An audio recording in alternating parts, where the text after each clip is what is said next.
దశాబ్ది ఉత్సవాల్లోనే నిర్ణయం తీసుకున్నాం అక్కడ తెలంగాణ తల్లిని ప్రతిష్ఠించాలని. కానీ ఈరోజు కాంగ్రెస్ పార్టీ ఎంత కుసంస్కార పార్టీ అంటే ఆ ముఖ్యమంత్రి జై తెలంగాణ అనడు, అంబేద్కర్ విగ్రహానికి దండేయడు, 125 ఫీట్ల ఎత్తుల్లో ఉండే అంబేద్కర్ విగ్రహాన్ని కనీసం స్వతంత్ర దినోత్సవం నాడు కానీ 14 ఏప్రిల్ నాడు ఆయన జయంతి నాడు కానీ కనీసం అక్కడ లైటింగ్ ఏర్పాటు చేయరు, కనీసం పరిశుభ్రత కూడా పాటించరు.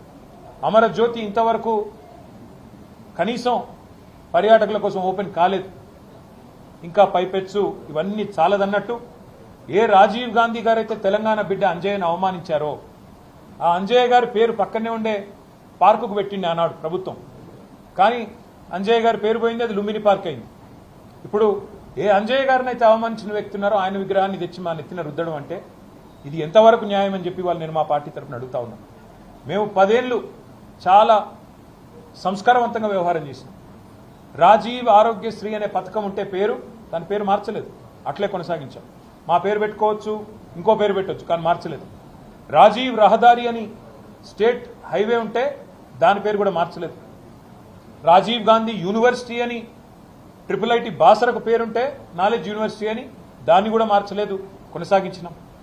ఉప్పల్లో ఉండే అంతర్జాతీయ స్టేడియంకు రాజీవ్ గాంధీ స్టేడియం అని పేరున్నా దాన్ని కూడా కొనసాగించినాం తప్ప మార్చలేదు. అదే మాదిరిగా అంతర్జాతీయ విమానాశ్రయం పేరు రాజీవ్ గాంధీ అంతర్జాతీయ విమానాశ్రయం ఉన్నా దాన్ని కూడా కొనసాగించినాం తప్ప కుసంస్కారవంతంగా ఆలోచన చేయలేదు. కానీ ఇవాళ బాధతోనైనా చెప్పక తప్పడం లేదు.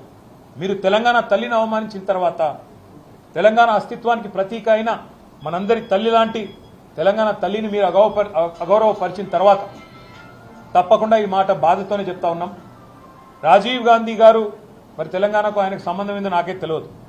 రాహుల్ గాంధీ దగ్గర మార్కులు కొట్టేయాలంటే మీ గాంధీ భవన్లో పెట్టుకో, లేదా జూబ్లీహిల్స్లో నీ ఇంట్లో పెట్టుకో, ఎవరు వద్దంటలేదు. కానీ ఇవాళ తెలంగాణ సెక్రటేరియట్ ముందు రాజీవ్ గాంధీ విగ్రహాన్ని పెట్టి ఏ కాంగ్రెస్ పార్టీ అయితే వందలాది మంది పిల్లల ప్రాణాలు తీసిందో ఆ కాంగ్రెస్ పార్టీ మళ్ళొక్కసారి క్రూర పరిహాసం ఆడే విధంగా తెలంగాణతో, తెలంగాణ అస్తిత్వాన్ని, తెలంగాణ ఆత్మగౌరవాన్ని దెబ్బతీసే విధంగా వ్యవహారం చేస్తూ ఉన్నారు. మేము తప్పకుండా మాటిస్తా ఉన్నా మా తెలంగాణలోని అన్నదమ్ములకి, ఆడబిడ్డలకి, మన పోరాటమే అస్తిత్వ పోరాటం, ఆత్మగౌరవ పోరాటం. తప్పకుండా మనం మళ్ళీ తిరిగి వస్తాం. అది కాంగ్రెస్ వాళ్ళకు తెలుసు, మీకు తెలుసు, మాకు తెలుసు. 4 ఏళ్లలో మళ్ళీ కేసీఆర్ గారి నాయకత్వంలో తిరిగి తెలంగాణలో ప్రభుత్వం కూడా మనదే ఏర్పడుతుంది.